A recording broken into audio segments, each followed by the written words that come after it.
예, 사실은 저기 보니까 교수님들도 좀 계시고 하시던데 여기 앞에도 교수님도 계시고 여기 시리어스한 연구를 하실 것 같은 우리 대학원생들도 많이 계신데 오늘은 정말로 농담 따먹기를 하려고 왔고요.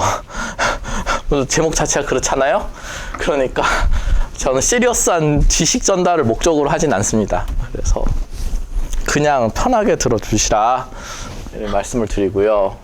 생성 모델에 대해서는 너무 화제가 많이 돼서 이제 다 알죠. 챗GPT. 저도 챗GPT 무지하게 많이 쓰고 있는데 요새 언제 쓰냐면 연구 제안 썼을 때, 연구 보고 썼을 때 많이 씁니다. 원하는 페이지만큼 만들어줄 수 있고요. 두껍게도 가능합니다. 그래서 챗GPT 아주 좋고요. 생성 모델이 무엇인지 알려줘라고 하니 제가 머신러닝에 대해서 아는 정도 차원에서의 지식을 주었습니다. 하지만 저는 이거는 이제 연구자로서 만족할 만한 답변은 아니고요. 학부생이나 고등학생이 이렇게 적어내면 뭐 열심히 서치해봤구나 라고 인정할 수 있는 수준입니다. 즉 반대로 말하면 이게 어떤 혼을 담아서 썼다거나 아니면 아주 정성과 자신의 시각이 담겨서 쓰였다는 건 아니라고 저는 생각은 하는 거죠. 마찬가지로 이거는 여러분들 아시는지 모르겠는데 챗GPT가 나오기 전에 작년 겨울 가을쯤에 또 화제가 됐었던 것이죠. 요거는 이제 상을 받았다는 겁니다. 그래서 이거 뉴욕 타임즈에서 적었는데 이거는 이제 인공지능이 만들어낸 그림이고, 그러면 또 반대로 뭐냐 하면은 이게 혼을 담아가지고 열심히 그린 그림이냐라고는 저는 잘 생각이 안 든다는 겁니다. 그렇다기보다는 반대로 미디어커, 그러니까 영어로 말하면 미디어커, 그리고 우리나라 말로 하면 그저 그런 적당히 잘 그린 그림으로는 적당히 잘한 컴피티션에서는 상을 받을 수 있다. 그러면 적당히 잘한 것과 진짜 잘한 것 혹은 혼을 담은 거랑 혼을 담지 않은 것의 차이는 무엇일까가 디스커션의 포인트가 돼야 된다고 생각합니다. 약간 공부를 해야 되는데 우리는 사실은 패널 토의가 핵심이거든요. 그래서 여기 김란우 교수님, 최한림 교수님이 계시고 패널 토의가 핵심이니까 이거는 빠르게 넘어가도록 하겠습니다. 기본적으로 제너러티브 모델이라고 하는 요즘 기자들 뭐 일반 사람들도 다 아는 이 제너러티브 모델이라고 하는 것의 어원을 머신러닝 커뮤니티에만 좁혀가지고 전문가로서 들어가면 어디로 내려가냐 하면 2001년도에 앤드류 융이랑 마이크 조단이 On Discriminative vs. Generative Classifier라고 하는 논문이 있습니다. 그래서 이 논문에서 무엇을 얘기하냐면 클래시파이어 계열에는 제너러티브 계열이 있고 디스크리미너티브 계열이 있다. 디스크리미너티브 계열은 PY/X를 있는 그대로 모델링 하는 것이고, 그런 것들의 대표격으로는 로지스틱 리그레션, 그 다음에 뭐 컨디셔널 랜덤 필드, 뭐 그런 것들이 존재한다. 이런 컨디셔널 랜덤 필드는 아직까지도 우리 랭귀지 모델이라든지 언어 생성, 뭐 벌트니 뭐니 시계열 생성을 할 때 맨 윗단 레이어로서 잘 작동을 하고 있죠. 사라진 모델들도 아닙니다. 로지스틱 리그레션은 어떻게 보면은 뉴럴 네트워크 자체라고도 볼 수 있고 한 레이어로서. 근데 이것을 굳이 PX/Y, PY로 변형해가지고 변형해서 한다. 요것이 바로 제너러티브 모델이라고 이 사람들 앤드류 융과 여러분들 다 아는 앤드류 융과 마이크 조단 그 지도 교수였던 사람은 분류한다는 겁니다. 그럼 왜 간단한 모델링을 안 그래도 이 함수를 알아내는 게 쉽지 않다고들 하는데 이걸 굳이 두 개의 함수로 쪼개서 나타내느냐? 이거를 예술에서는 내러티브를 만들어낸다고 하고 공도에서는 explainable이라고 굳이 이름을 붙인다. 이 상황이 만들어진 그 내러티브를 이해해야지만 예술 작품이라든지 이런 것들은 공감이 돼야 되잖아요. 내가 공감할 수 없는 작품은 작품이라고 생각 안 하죠. 공감을 하기 위해서는 더 많은 설명들이 그 배경에 있어야 된다는 거죠. 그래서 뭐 이런 제너러티브 모델 관점에서의 대표적인 것은 2003년도에 보면 그래서 LDA라는 모델이 있습니다. 그래서 오해영 교수님이랑 저랑도 옛날에 이 LDA 모델 이런 거 같이 스터디했고 그런 기억이 나는데요. 처음 이제 카이스트 왔었을 때. 그때는 이제 이거는 뭐 어떤 거냐, 이거는 뭐 여러 사람들이 이렇게 데이터로 문서를 만들어내면 그 문서가 어떻게 생성이 되었는가를 따지고 그 원류를 찾아가면 이 사람들의 생각이 있을 것이다. 그게 바로 토픽이다 라고 하는 그런 모델입니다. 그걸 확률적으로 표현한 것이죠. 이게 이제 문서 차원에서의 옛날 옛적의 제너러티브 모델이고, 요즘에 이미지를 만들어내는 그런 제너러티브 모델 계열에서는 예를 들면 뉴럴 네트워크는 그 자체로선 디터미니스틱한 펑션 어프록시메이터이기 때문에 이미의 랜덤 샘플링을 이런 하이 디멘전으로 프로젝션 시켜주는 기제가 있다는 거죠. 그 프로젝션 시켜줄 때 이게 이제 진짜 현실과 같은 형태로 덴시티가 하이 덴시티한 이미지가 나올 수 있도록 만들어주면 좋겠다라고 하는 것이 바로 간의 역할입니다. 좀 다른 형태로는 플로우라는 형태로 또 있어가지고, 우리가 심플하면서도 하이 디멘저널한 뭐 예를 들면 가우시안 디스트리뷰션을 심플하면 하이 디멘전이어도 상관없죠. 요것을 예를 들면 망치가 있다는 겁니다. 트랜스포메이션을 시켜줄 수 있는 망치가 있어가지고, 망치로 꼭꼭꼭꼭 잘 때려 부수면은 눌러주고 이렇게 하면은, 그러면 다음과 같이 복잡한 이미지를 표현할 수 있는 분포로 바꿀 수 있다라고 하는 게 뭐 플로우 모델입니다. 원래 공 모양의 분포를 이렇게 복잡한 분포로 두들기다 보면, 그러면 항상 모든 이런 그런 분포를 다 표현할 수 있을까요? 표현할 수 없겠죠. 왜? 예를 들면 언제나 이게 공 모양이기 때문에 토폴로지 해가지고 연결되어진 형태로만 만들어질 겁니다. 그런 제약 조건이 존재하기 때문에 뭐 쉽지 않은 일이죠. VA는 이 이미지를 주면 거꾸로 생성해낸다라는 생각만 사람들이 많이 하지만, 요 Z에 대해서 랜덤 샘플링을 해서 하이 디멘저널로 프로젝션 하는 것만 생각하면 간과 동일한 역할을 해줍니다. 그래서 간과 친구다. 스코어 베이스드 모델. 그러면 이런 것들을, 이 VA라고 불리는 이런 것들을 ZX와 Z 사이에 분포 모델로 이렇게 베이지안 네트워크로 표현할 수 있다고 하면, 요것을 여러 층 잘 쌓아 놓으면은, 그러면은 이것에 대해서 레이턴트, 이것에 대해서 레이턴트, 이것에 대해서 레이턴트, 이것에 대해서 레이턴트로 모델링해서 이미지를 생성해 나가는 일들을 할 수 있다. 그게 이제 요즘 나온 디퓨전 모델인 것이고요. 그래서 이제 딥저널티 모델의 이론적인 영역은 다음 같은데 뭐 넘어가도록 하겠습니다. 저희 연구실, 저번에도 이제 연구실 얘기를 하는 것 같아가지고, 저희 연구실 이런 거 많이 합니다. 하이 레졸루션 이미지 만드는 것들도 하고, 뭔가 레이턴 디멘전에서도 디퓨징 하는 일들도 하고, 그 다음에 뭐 파인 튜닝 하는 일들도 하고, 뭐 다양하게 합니다. 다양하게 하는데, 그래서 AI는 다음과 같은 2001년도 제너러티브 모델 앤드류과 조단 이후서부터 확률 모델링 많이 발전해서 이제 생성 모델링들을 하게 되었다. 많은 사람들이 달라붙어 있다. 이제 언어 유희를 해봅시다. 그게 이제 우리 패널 토의를 하기 위한 거니까. 진짜 진정한 의미에서의 생성이란 무엇이냐를 따져봅시다. 뭐가 제너레이션이냐 하면, 이거는 저기 캠브리지 딕셔너리에서 찾아왔는데, the action of causing something to exist, 뭐가 존재할 수 있게끔 하는 것이다. 그러면 여기서 핵심 단어들만 따져보면은 코잘러티가 있어야 되고, 뭔가의 대상이 something이라는 게 있어야 되고, exist라는 게 있어야 된다는 거죠. 그 중에서도 제일 어려운 단어를 하나 꽂으라고 하면 저는 exist일 것 같아요. existence, 그 존재론이라고 하는 것에 대해서는 사람들이 오랜 기간 고민을 많이 했어요. 과연 숨만 쉰다고 존재할 수 있는가? 여러분들은 존재하고 있습니까? 여러분들은 사라져서 사는 것이냐, 아니면 존재해서 사는 것이냐. 그렇죠. 언제든지 우리 AI가 그러냐라고 따지기 전에 우리가 그런 사람이 아닌가, 우리는 AI가 기계고 나는 사람이다라고 생각하기 전에 나는 기계처럼 살고 있지 않는가라는 질문을 해볼 만하다고 생각합니다. 그래서 단순한 존재라고 하는 것은 물건이 있다. 여기 보면 뭐 여기 제 핸드폰이 있죠. 핸드폰이 있으면 마우스도 있고, 이건 다 존재인 거죠. 이거를 이제 거절할 의미는 없을 것입니다. 하지만 이 존재라고 하는 것은 아주 단순한 레벨에서의 존재성을 의미하는 것이지, 이제 데카르트인 거죠. 데카르트가 뭐라고 했습니까? 코기토 에르고 숨. 이거 무슨 말입니까? 에르고라고 하면 라틴어에서 그렇기 때문에인 거잖아요. 코기토라고 하는 건 뭡니까? 코그니션이라고 하는 것의 전 단계인 거죠. 그래서 라틴어로 코그니션이라고 말할 수 있지만, 또 라틴어는 복잡하기 때문에 인식한다는 순간에 뭐가 일어난다고 생각하는 겁니까? 그러니까 thinking이 일어난다고 생각하는 거죠. 인식이라는 것과 thinking은 양분할 수 없다. 그래서 번역은 I think therefore I am 이라고 하죠. 그래서 내가 생각하기 때문에 존재한다라고 하는 것입니다. 교수님, 그러면 something이 exist 하려고 하면 항상 생각해야 된다고 주장하시려는 겁니까? 뭐 꼭 그런 건 아닌데.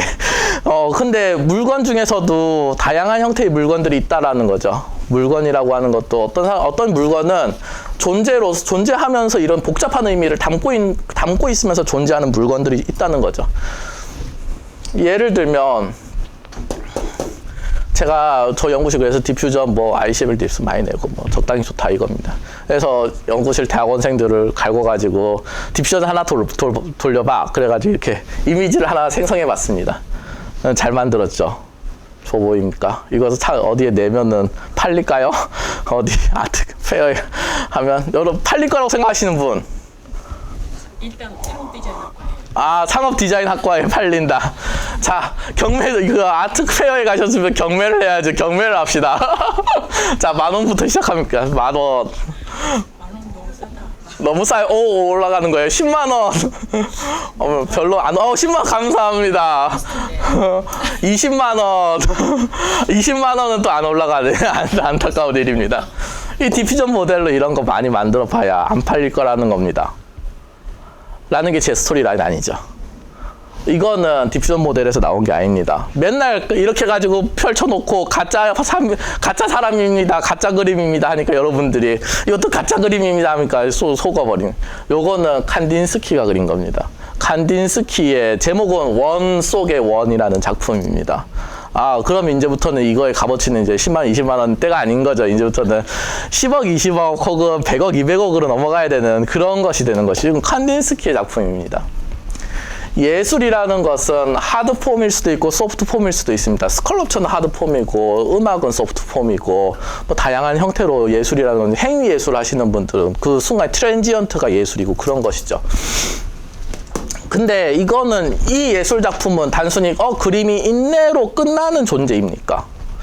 그림이 인내로 끝나지 않는다는 겁니다. 이것은 복잡한 물건의 복잡한 의미에서의 존재를 따른다는 것입니다. 그래서 예술의 존재 의미는 뭐가 다른가? 또 그와 연결돼서 뭐 전 상공과에서 왔으니까 대량 생산할 수 있는 매스 프로덕션 오브 아트라고 하는 것은 과연 존재할 수 있을 것인가? 라고 하는 질문이 있습니다. 우리는 늘상 사진을 찍지만 예술 작품이라고 하지는 않는다. 왜 내가 애들을 찍어주면 예술 작품이 안 되고 어디 사진 작가가 와가지고 애를 찍어 놓으면 예술 작품이 되는 것이냐? 웃긴다, 그죠? 그래서 예술 작품이라고 하는 것은 우리가 일상적으로 하는 행위 혹은 물건으로서의 존재랑은 다르다는 겁니다. 여기에 대해서는 이제 예술론, 미학론 이런 거랑 더 연결되고 거기서부터 제가 모르는 세상이니까 넘어가서 제가 그냥 들은 풍월로는 예술이라고 하는 것은 그것에 인텐션도 있고 내러티브도 있고 오리진도 있고 추가적으로 이미지네이션이 있어야 된다. 그런 것들이 존재해야지만 예술품으로서 우리는 받아들일 수 있다는 것이죠. 예술 작품 우리에게 생각할 수 있는 기회를 주고 상상할 수 있는 기회를 준다. 이거는 또 누구의 작품입니까? 이제 미학 수업이 돼버렸습니다. 이거는 달리의 작품입니다. 달리의 Persistence of Memory라고 하는 그런 작품인데 그 자체의 그림도 많이 패러디가 됐지만 여기서 보면 요 흘러내리는 시계 있지 않습니까? 요 흘러내리는 시계로 오늘도 네이버 쇼핑몰에서는 많은 사람들이 돈을 벌고 있습니다. 굳이 달리에게 돈을 주진 않을 거예요. 근데 하지만 여기에 인스파이어 돼서 많은 사람들은 모방을 한다. 그러면 아트라고 하는 것은 우리에게 창작품이라고 하는 것은 우리에게 무엇을 주느냐? 우리에게 모방의 기회를 주고 이미지네이션의 기회를 주고 그걸 단순한 존재하는 것만의 이그지스턴스는 아니게 된다라는 생각입니다. 이런 언어 유희를 통한 발제, 이제 스터디도 했고 언어 유희도 조금 했으니까 1단계 발제를 하겠습니다. 1단계 발제는 뭐냐면은 제너러티브 모델의 생성품은 창작품이 아니다라는 것에 동의하자는 겁니다. 발제니까 아규먼트 포인트가 있어야 되겠죠. 저희 아규먼트 포인트는 제너러티브 모델의 결과물은 생성되어 있는 건 맞다. 존재의 의미가 있다. 하지만 존재라고 하는 것이 다단계가 존재하는데 그 중에서도 이거는 창작품은 아니다라는 생각인 겁니다. 이 상받은 그림은 생성품이고 모방품이고 그렇지만 이게 우리에게 새로운 이미지네이션과 아트로서의 관점을 주지는 않는다는 것입니다. 이 단계가 쉽게 이제 납득이 될 수 있다고 하면, 혹은 우리가 동의할 수 있다고 하면, 저는 한 단계 더 나간 토의를 하고 싶은데, 그건 뭐냐면, 진정한 탐구 대상은 앞으로 AI가 창작을 할 수 있을 것인가. 그러니까 생성이라는 것은 관두자는 겁니다. 생성을 할 수 있다는 걸 알겠다는 겁니다. 근데 생성품이 다 창작품이고, 생성품이 우리가 다 존중받아야 될 대상은 아니라는 겁니다. 그래서 창작품이 나올 수 있을까? 그러면 그거의 핵심은, 창작의 근원은 어디인가? 이것들을, 이 앞에 있어의 달리라든지 칸딘스키 이런 사람들의 근원은 어디에 있을까? 마찬가지로 그 사람들의 머릿속만 쏙쏙 빼내가지고 그 예술가들의 근원을 시스템화할 수 있을 것인가? 그게 AI 시스템이 될 것인지라. 근데 그 부분에 있어서 저는 탐구 대상이 될 수는 있다고 생각합니다. 창작에 따라붙는 질문들이 있습니다. 창작품을 보면은, 아, 이런 상상을 하다니 라고 하는 사람들이 있습니다. 그래서 피카소, 칸딘스키, 달리 뭐 이런 존재해왔던 위대한 사람들이죠. 그러면 저희 연구실에서 클립이랑 디퓨전이랑 아무리 엮어가지고 아무리 샘플링을 한다고 한들, 현실을 있는 그대로만 주면 흘러내리는 시계 그림을 생성해 놓을 가능성이 존재하는 가능성 제로입니다. 왜냐하면은 거기에 대해서는 헤비 덴시티를 붙이지 않을 거기 때문에 그렇습니다. 우리 런드 제너레이터들이. 덴시티 모델을 하는 것인데, 즉 디퓨전 모델은 덴시티 모델링인데, 덴시티가 현실에서 보여주지도 않았는데 걔네들은 거기에 덴시티 웨이트를 붙일 이유가 없다는 겁니다. 그렇게 보면은 우리는 몇몇 위대한 사람들이 현재 없는 덴시티에, 한 번도 관측되지 않았던 덴시티에 탐험을 해봤던 것이죠. 그리고 탐험을 해봤더니 우리의 인식체계상 좋았다라는 겁니다. 그런 유인을 AI가 생각해낼 수 있을 것인가, 또 아주 엄청나게 인폼드된 설치를 할 수 있을 것인가, 좀 그 부분은 뭐 논의사항이라고는 생각합니다만 저는 좀 비관적입니다. 적어도 우리 생에는 일어나지 않을 일은 다음 같습니다. 여러분들 2020년에 뭐 하셨습니까? 2020년에 우주소년 원더키, 저는 이거 어렸을 때 되게 재밌게 봤는데 다른 혹성에 가가지고 아버지를 구하고 있어야 됩니다. 근데 우리는 이런 상상들을 하지만 일어나지 않을 일이라고 저는 생각합니다. 그럼 첫 번째 발제는 그렇다 치고, 근데 여기까지 제가 마음대로 쓰고 싶은 대로 해서 썼어요. 하지만 또 이제 김우영 교수님께서 이거는 사이언스에 대한 것인데요 라고 생각하는 말씀하시는 것 같아가지고, 사이언스도 해야지 해가지고 조금 더 했습니다. 그래서 한 5분 정도 더 발제를 하자면, AI는 과학적 사고를 할 수 있을 것인가? 이거는 사실은 AI를 대놓고 묻기도 전에 누구 대상 한 3, 40년 전, 그러니까 소시얼로지라고 하는 말이 통용되지, 소셜 사이언스라고 말하면 너희들이 무슨 사이언스야 라고 말했던 그런 시절들도 있었습니다. 그러면 사이언티픽 메소드를 따르면 모두 과학이라고 할 수 있는가라는 것에 대해서 우리는 한 번쯤 질문해 봐야 된다고 생각합니다. 적어도 사이언티픽 메소드는 따를 수 있어야지만 이거는 필요 조건으로서 과학이 될 수 있다고는 생각합니다. 사이언티픽 메소드 간단하게 뭐 여기도 적어놨지만 옵저베이션, 하이포티시스 제너레이션, 엑스페리먼트, 하이포티시스 테스팅 하는 것입니다. 이런 과학적 사고는 누가 초창기에 주장했느냐? 그 결국에는 다 가면 위대하신 분들은 몇 명, 우리 인류 전체에 몇 명 없다는 거죠. 그래서 아리스토텔레스가 이런 과학적 사고를 하는 것에 대해서 처음 얘기했다고 몇몇 사람들은 주장을 합니다. 그러면 왜 지금 이 시기에 얘기하느냐? AI가 과학자가 될 수 있다. AI가 과학자가 될 수 있다. 어디서 그런 얘기하느냐? AI가 시킨 대로 몰레큘러 뭐 합성을 해봤더니만 엄청난 컴포짓이 나왔다. 엄청난 파마스티컬 리절트가 나왔다. 그러면 그것들이 과학자가 될 수 있을 것이냐라고 생각을 해본다면, 그거는 AI가 만든 분자 구조를 실험하는 것인가, 아니면 한꺼풀 더 밑으로 내려가서 본다고 하면 사람이 만든 통계 모델에 의해서 도출된 분자 구조를 실험하는 것인가. 즉 하이포티시스 제너레이션을 단순히 오토메이션 했다고 해가지고 그게 AI가 한 일이라고 보기는 쉽지 않지 않을까라는 겁니다. 근데 이거는 단순히 아까에 연결되었던 인식의 틀이라고 하는 것에 대해서 얘기하는 것은 아닙니다. 단순히 프로시저럴 정당성에 대해서 얘기하는 것이죠.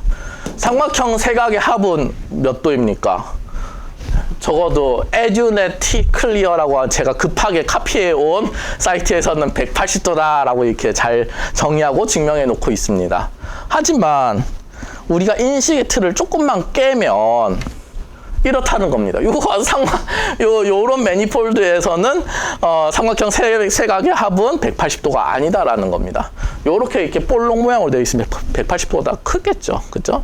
그래서 인식의 확장이라고 하는 것이 일어나면 그러면은 더 이상 우리가 알고 있던 컨벤셔널 나올리지는 true가 아니게 된다는 겁니다.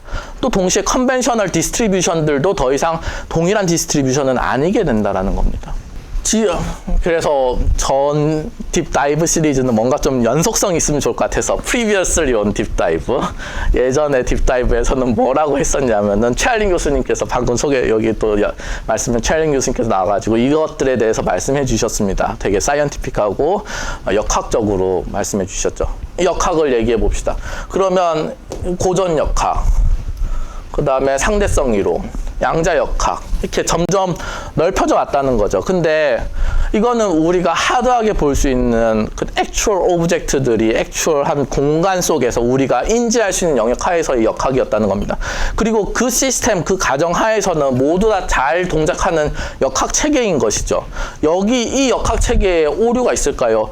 이 인식 체계 하에서는 오류가 없다라는 겁니다. 인식 체계를 확장한 순간에 오류가 일어나는 것이죠.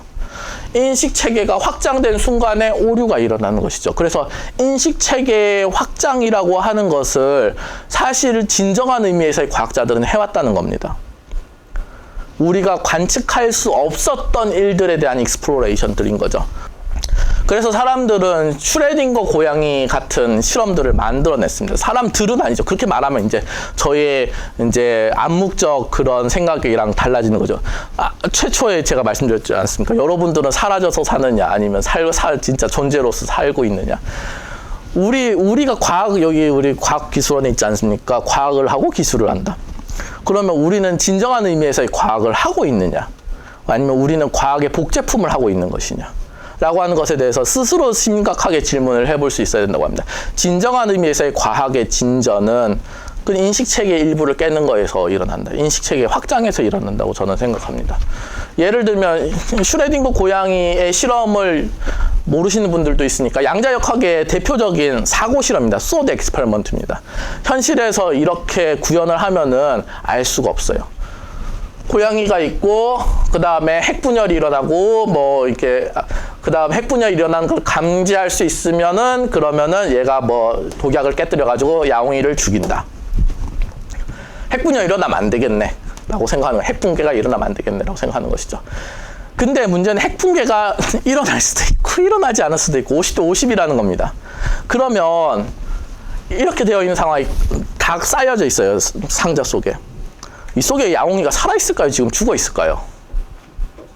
모르는 거죠. 까보기 전에는. 까본 시점에서 어떻게 된다고 하는 것이 코펜하겐의 해석에서는 샘플링이 일어났다고 생각한다는 겁니다. 어딘가 한 스테이트로 가버렸다라고 생각하는 겁니다. 어딘가 한 스테이트 이전까지는 중첩된 상태 그대로 우리는 다 인정해야 됐었는데 관측하는 순간 하나의 상태로 확정되는 것이었다. 좀 다양한 해석들이 있습니다. 다중세계의 해석이란 뭐 이런 것들도 있다고 합니다. AI는 과연 이런 실험 체계를 만들어낼 수 있을 것인가? 라고 하는 것이 진정한 의미에서의 과학자가 될 수 있는 질문이라고 생각합니다. 즉, 기존에 있었던 실험 체계, 기존에 있었던 하이포티시스를 대량 생산한다라고 하는 차원에서는 AI가 할 수 있다는 것은 저는 의심하지 않습니다. 하지만 진정한 의미에서는 예를 들면 저 물리학과에 가면 어떤 교수님들이 우리 물리학과에 계신 세계 최초로 어떤 실험을 설계했던 사람, 세계 최초로 어떤 가설을 깬 과정을 보인 사람, 이런 사람들이 우리 학교 교수님들이 계신 건 진정한 의미에서의 과학자인 거죠. 그러면 우리가 이제 과학과 예술을 좀 통합해서 본다고 하면 그러면은 이거는 이제 현실에 있는 사진인 것이죠. 이 사막과 거기에 달리는 말이 있습니다.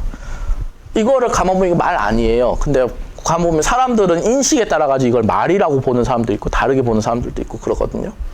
조개로 보는 사람도 있고요. 그렇습니다. 어쨌든 현실의 우리가 흔하게 볼 수 있는 인식 체계를 재구성해서 이렇게 예술 작품을 만들기도 합니다. 현실에서 흔하게 볼 수 있는 그런 역학을 만약에 이것이 좀 더 아톰이나 이런 것들이 불확정성이 된다고 하면 어떻게 우리의 인식체계가 변하고 실험체계가 변해야 되는지를 고민하는 사람들이 있습니다. 그래서 공히 제 생각에는 예술가와 과학자들이 공히하는 일은 인간의 인식체계의 확장이 있었다고 생각합니다. 그렇게 하면서 그 인식체계의 확장을 저는 창조적인 사고라고 생각한다는 겁니다. 그게 우리 카이스트의 캐치프레이즈, 특히나 입학처에서의 캐치프레이즈는 뭡니까? 이제 틀을 깨는 사고를 하고 창의적인가, 창의 리더, 창의 글로벌 리더 캠프 막 이런 거 하지 않습니까? 진짜 창의는 어디에 있느냐? 우리의 기존의 생각을 깨는 데서 있다. 그러면 AI는 그 창의의 우리의 하나의 저니의 그런 탐험의 멤버가 될 수 있을 것이냐? 도와줄 수 있는 사람은 되겠지만 새로운 탐사 지점을 정해줄 사람이 될지는 잘 모르겠어요. 편하게 갈 수는 있겠죠. 그런 생각이 있습니다. 근데 저는 이 모든 질문을 하면서 또 이거는 제가 또 제너티브 모델링을 하는 사람이기 때문에 하면서 차라리 저는 이게 더 걱정이 됩니다. AI 걱정은 해주지 말고 나는 진짜로 창의적 사고를 하고 있는가? 나는 진짜로 창의적 사고. 따지고 보면 사실은 우리 인간이 이 사회 구조 속에 짜여지면서 기어로서 하나의 뭐 톱니바퀴로서의 인간으로서 활용되는 게 이제 현대 사회가 아닌가. 그러면 그 속에서 틀을 깨는 움직임이라는 것이 진짜 인간들은 가능한 것인가? 라는 질문을 사실은 좀 더 던지게 됩니다. 예, 여기까지 3분 정도 더 했는데 발제를 마치도록 하겠습니다. 감사합니다.